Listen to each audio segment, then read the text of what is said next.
오늘 우리가 읽었던 본문은 제사장 사가랴가 성령에 충만해서 은혜 충만해서 예언하며 부르는 찬송 시입니다. 사가랴가 누구냐 하면 여러분 제사장이었고 그의 아내 엘리사벳도 제사장 가문의 그러한 출신이었습니다. 특별히 또 엘리사벳은 예수님의 육신의 어머니 마리아와 그러한 친척 지간이었습니다. 이 사가랴 엘리사벳 부부는 참으로 명망 있는 집안 출신에다가 많은 사람들에게 의인으로 추앙을 받던 존경받던 인물이었습니다. 딱 하나 모자라는 것이 있다고 하면은 자녀가 없었습니다. 그런데 어느 날 하나님께서 천사 가브리엘을 통해서 요한이라는 아들이 이 가문에 태어날 것이고, 여러분 아시죠? 이 요한은 세례 요한입니다. 이 세례 요한은 오실 주님의 길을 예비하는 마지막 선지자, 말라기에 예언된 엘리야가 될 것이다 라는 것을 지금 말씀해 주고 계십니다. 문제가 있어요. 문제는 뭐냐면 이 사가랴가 이 천사, 그것도 하나님의 메신저인 이 가브리엘의 이 말을 믿지 못했다라는 것입니다. 누가복음 1장 20절에 보면 그렇습니다. 그리고 또 실제적으로 그렇게 대답합니다. 불신의 말을 쏟아냅니다. 자신과 아내가 이미 나이가 들었고, 그래서 여러분 자기의 상식, 자기의 이성, 그리고 자기의 경험에 의하면 그 말이죠. 결국은 이 아이를 가질 나이가 이미 훨씬 지났는데 임신하는 것이 불가능하다 하는 취지로 이야기를 합니다. 그러자 사가랴가 하나님으로부터 징계를 받습니다. 어떤 징계냐면 말을 하지 못하는 징계였어요. 그냥 하나님이 단순히 화가 나서 징계를 때린 것이 아닙니다. 하나님이 주시는 징계는 의미가 있어요. 이것은 훈련과 연단의 의미가 있습니다. 누가 하나님으로부터 징계를 받으면 그건 사생자가 아니라 하나님께서 사랑하시기 때문에 징계를 주시고, 누누이 이야기하지만 잘못했을 때 징계가 바로 즉각적으로 주어지면 정말 하나님이 사랑하시는 거예요. 병도 그냥 모르고 있다가 당하는 그런 병이 더 힘들잖아요. 즉각 그 문제가 주어지면 그걸 해결을 또 할 수 있으니까 연단 훈련의 뜻으로 징계가 주어지고, 감사한 것은 하나님의 징계가 주어졌을 때에 이게 긴 시간이 아니라 딱 하나님께서 기한을 정해 놓으셨다. 언제까지? 이 일이 되는 날까지. 누가복음 1장 20절이죠. 이 말은 요한이 태어날 그때까지 너 말을 하지 못하리라. 이 징계를 받았습니다. 실제로 10개월 후에 아들이 태어나고 아들의 이름을 정할 때 서판에다가 요한이라고 썼어요. 그 서판이라는 게 뭐냐면 나무의 틀로 되어 있고 사각에 그 안에는 밀랍, 이 꿀벌에서 채취한 노란색 천년 왁스 같은 거예요. 밀랍으로 인형도 만들죠. 밀랍 인형 그리고 밀랍으로 촛대도, 초도 만들고 하잖아요. 그런데 그 사각에 나무의 틀 안에 밀랍을 넣어 놓으면 한 가지 좋은 것은 뭐냐 하니까 그를 거기다가 철심으로, 그러니까 철연필로 이렇게 철펜으로 씁니다. 그러면 그 뒤에는 납작하게 만들어 가지고 그걸 또 다시 지워서 새로 쓸 수가 있는 겁니다. 그는 고대 심지어 중세까지 종이가 많이 유통되지 않은 그 시절에 그렇게 흔히들 민간에서 그렇게 사용했다고 합니다. 그 서판에다가 요한이라는 이름을 적었다는 것은 여러분 가브리엘이 예언한 대로 그가 받아들였다라는 말이기도 합니다. 자, 징계가 끝났습니다. 말을 하게 되었습니다. 여러분들은 첫 마디가 어떤 말을 여러분들은 했겠습니까? 그는 입이 열리고 혀가 풀리며 말을 할 때에 첫 마디가 하나님을 찬송했다 했습니다. 할렐루야. 하나님을 찬송했다. 이 말은 사가랴가 받은 이 징계가 그에게 한으로, 그죠? 또는 원망으로 쌓인 것이 아니라 그것이 하나의 감사와 찬송, 즉 은혜의 기간이었다라는 것입니다. 여러분 중에 누가 하나님의 징계를 받는다고 하면 그것은 은혜의 기간인 줄 알고 감사로 받으시기를 바랍니다. 어떤 찬송을 했습니까? 그 내용이 오늘 본문입니다. 누가복음 1장 68절 보십시오.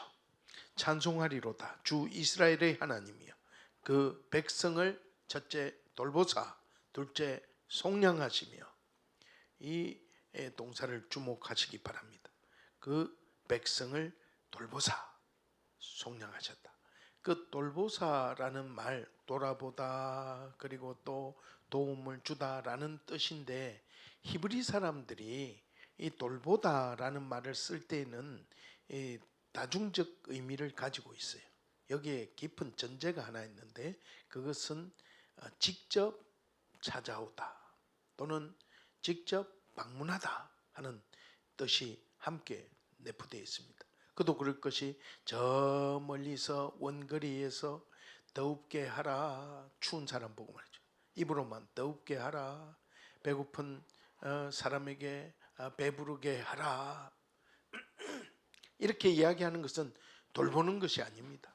돌보는 것은 직접 가서 밥을 떠먹여주고 따뜻한 물을 마시우게 하고 추운 그에게 겉옷을 덮어주는 것, 직접 방문해서, 그게 진심으로 돌보는 것이죠. 도움을 주는 것이죠.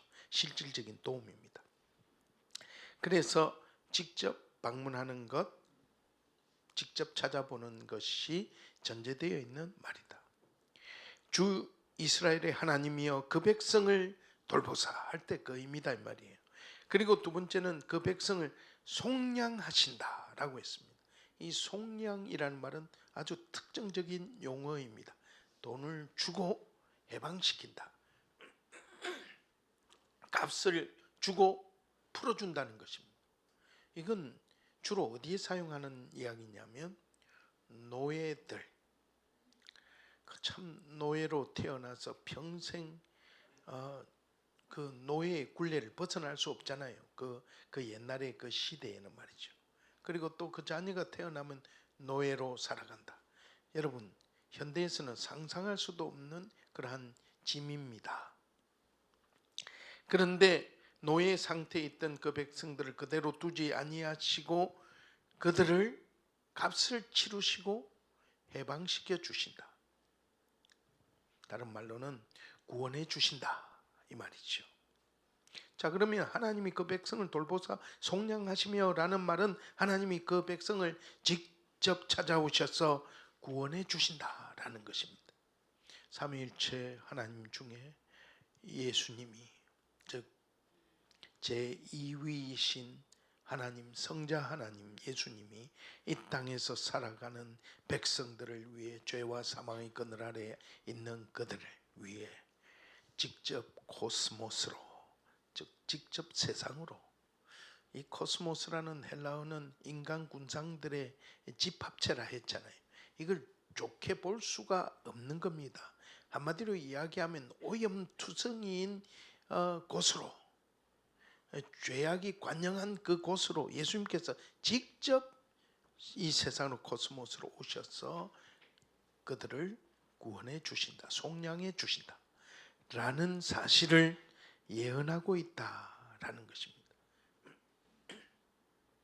하나님이 그 백성을 속량하기 위해서 무엇을 하셨는지 69절 한번 봅시다. 69절 우리 다 같이 한번 읽어볼까요? 시작. 우리를 위하여 구원의 뿔을 그 종 다윗의 집에 일으키셨으니. 아멘. 이 구원의 뿔이라는 것은 다윗도 시편 18편 2절에서 나의 구원의 뿔이요 라고 말씀하고 있습니다. 성령의 감동에 의해서 말씀하고 있습니다. 이것은 바로 구원의 능력자, 또 인류를 구원할 메시아, 바로 예수 그리스도를 가르치는 줄 믿습니다. 그 구원의 뿔을 지금 예언적으로 지금 말하고 있다는 겁니다. 구원의 뿔이신 메시아를 그것도 다윗의 가문에서 일으키셨다라고 했습니다. 왜 하필 다윗 왕가인가? 그것은 다윗과의 언약이 그 이전에 있었어요. 하나님은 성전을 지으려는 그 다윗의 마음의 중심을 보시고 그 마음을 귀하게 여기셨어요. 다윗과 함께 언약을 체결하십니다. 사무엘하 7장 16절입니다. 다 같이 읽읍시다. 시작. 너의 집과 너의 나라가 내 앞에서 영원히 보존되고 너의 왕위가 영원히 견고히 하리라 하셨다 하라. 아멘. 여러분, 지난 시간에도 제가 잠시 언급했지만 세상의 나라가 영원한 나라가 있나요? 그리고 또 무궁한 그런 가문이, 왕가의 가문이 있나요? 세상에는 없어요. 그러면 왜 이런 약속을 하나님이 하셨을까? 이것은 세상적으로 이해하면 안 된다는 것입니다. 너와 내 나라가 내 앞에서 영원히 보존되고 내 왕위가 영원히 공고하리라, 영원히 견고하리라 라는 것은 바로 메시아의 이 가문에서의 출현을 이야기하시는 것이고, 이 나라, 다윗의 나라, 이것은 바로 메시아의 나라를 상징하는 것입니다. 메시아의 통치를 상징하는 것입니다. 실제로 다윗 왕가는, 세상에서의 왕가는 유한했습니다. 몇 대 안 가서 나라가 무너지면서 또 분열했다가 나중에는 무너지면서 지구상에서 없어지지 않았습니까? 하나님의 약속은 영원한데 그러면 그것이 다른 이야기입니까? 아니지요. 이것은 메시아의 나라를 이야기하는 것입니다. 영원하신 왕이신 메시아를 통해서 가능한 영원한 나라를 이야기하고 있습니다. 하나님은 이 일을 위해서 그의 외아들 예수 그리스도를 다윗 가문에서 태어나게 하셨습니다. 70절에 보면 이것은 주께서 예로부터 거룩한 선지자의 입으로 말씀하신 바와 같다라고 했습니다. 이 말씀 딱 보니까 제대로 이 사가랴가 정신을 차린 것 같습니다. 사가랴가 누굽니까? 제사장 아닙니까? 누구보다도 구약의 말씀을 잘 아는 사람입니다. 특별히 이 제사장쯤 되면, 신앙의 깊이쯤 되면 올이라는 메시아에 대한 그러한 성경 구절들은 머릿속에 꿰고 있었을 것입니다. 이 성경 전문가들, 성경 박사들 아닙니까? 그런데 하나님께서 그에게 메시아의 앞길을 준비할 아들을 주겠다. 이름은 심지어 요한이라고까지 이야기하는데, 이 시대의 마지막 선지자 엘리야의 마음으로 그렇게 섬기겠다 했는데, 그 말을 다 들었으면 이제 곧 내 아들을 통해서 준비된 그곳에 메시아가 오시겠구나, 곧 오시겠구나 하고 알아먹어야 되는데 뭐 어떻게 이 몸에서 자녀를 놓을 수 있겠습니까? 하고 불신앙의 소리를 했던 사람이었는데, 예로부터 거룩한 선지자의 입으로 말씀하신 바와 같다라고 고백하잖아요. 제대로 교육을 받은 것입니다. 제대로 반성한 것입니다. 입이 딱, 혀가 딱 굳은 다음에 얼마나 깊은 묵상을 했겠습니까? 그 말을 얼마나 곱씹어 보았겠습니까? 되새겨 보았겠습니까? 이 가말리엘의 말을 말입니다. 그러면서 정신을 차린 것이죠. 예레미야서의, 에스겔의, 호세아의, 또 이사야의 거기에 나와 있는 그 여러 메시아의 출현, 그리고 특별히 다윗의 가문에 출현하시는 메시아에 대한 그 이야기, 이제 그것을 다 다시 곱씹어 보고 다시 되새겨 보고 난 다음에 성령의 감동으로 그가 이제 이야기합니다. 예로부터 거룩한 선지자들이 예언했던 것, 그것을 정리해서 이야기합니다. 71절입니다. 우리 원수에게서와 우리를 미워하는 모든 자의 손에서 구원하시는 일이라 라고 했어요. 제대로 이 옛날에 옛 선지자들의 말을 되새겨 마음속에 다시 정리가 된 것이죠. 그 당시 이스라엘 사람들이 생각하는 구원, 해방, 이것은 무엇이었을까요? 대단히 세속적인 것이었습니다. 그것은 로마의 압제에서 어떻게 하면 벗어나서 메시아가 로마를 깨뜨리는 그러한 메시아가 나타나서, 이기는 메시아가 나타나서 여기에 지상의 메시아의 왕국을 설립하는 것이 그들이 가졌던 비전이고 꿈이었던 것입니다. 지극히 사회적이고 지극히 정치적인 메시아를 구했고 지극히 세속적인 구원과 해방을 기다렸습니다.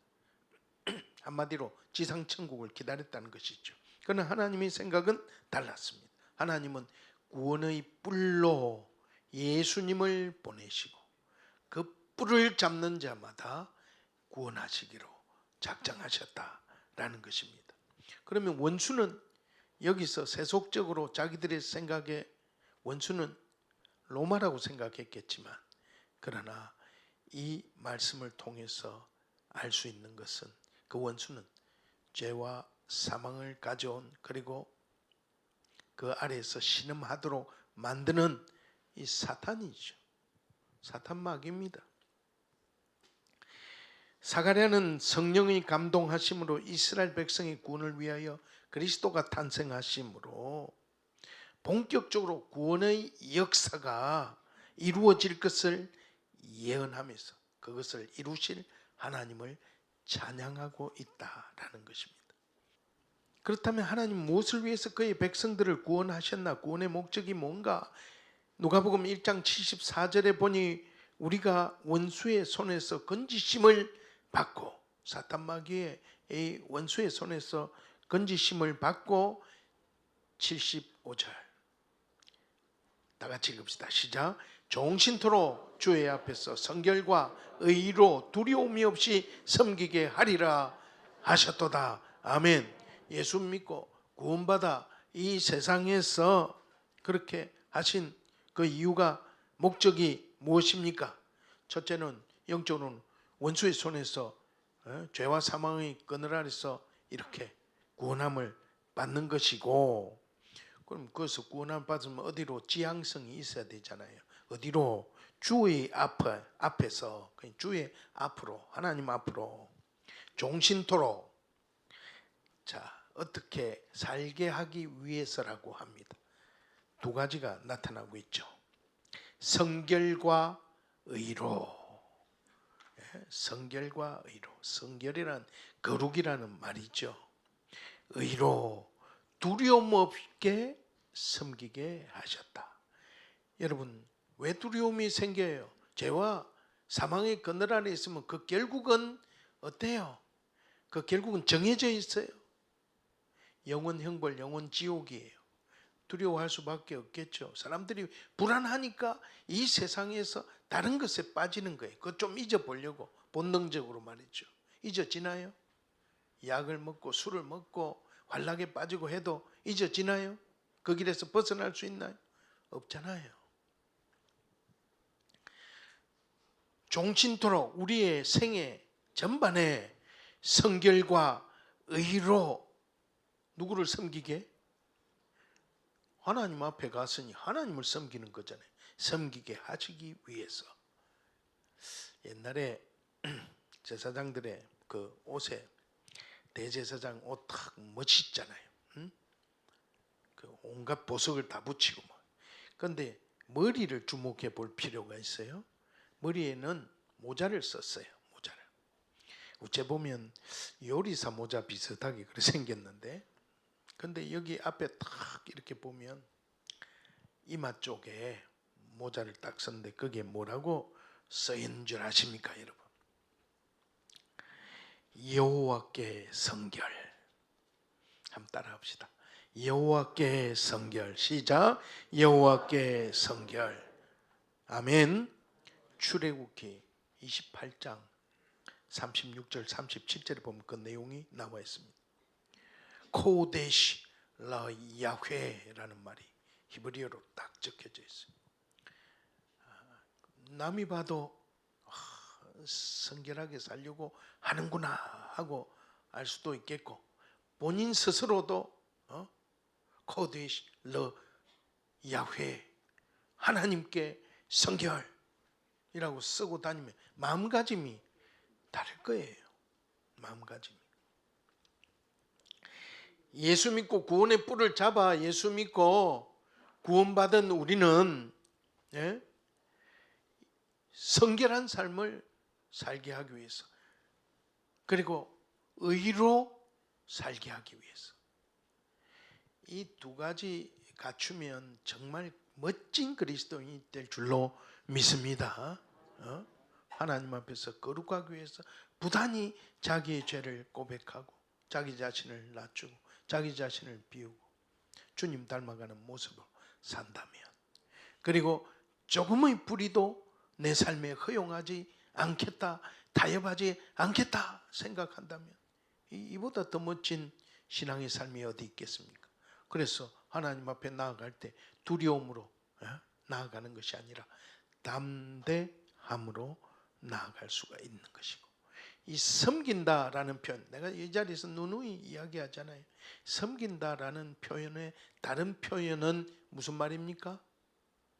이게 이 히브리 사람들도 이런 말을 썼지만 그러나 세계 공통적입니다.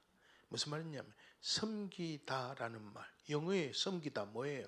서비스죠, 그죠? 섬김. 그게 번역에 섬김도 되지만 뭐죠? 예배도 되잖아요. 예배. 독일어도 마찬가지입니다. 고테스딘스트 하면 딘스트가 서비스란 말이거든. 예배란 말이에요. 희한하죠. 섬기는데 딱 두 가지밖에 없죠. 세상을 섬기든지 아니면 하나님 앞에 나와서 하나님을 섬기든지, 세상을 예배하든지 세상의 뿔을 잡고 그것이 다인 양 살아가든지 아니면 구원의 뿔을 잡고 살아가든지, 두 가지 길밖에 없어요. 사랑하는 여러분, 성별, 성결, 여호와께 성결, 여러분 이마에 가슴에 새기시는 여러분 되시기를 바랍니다.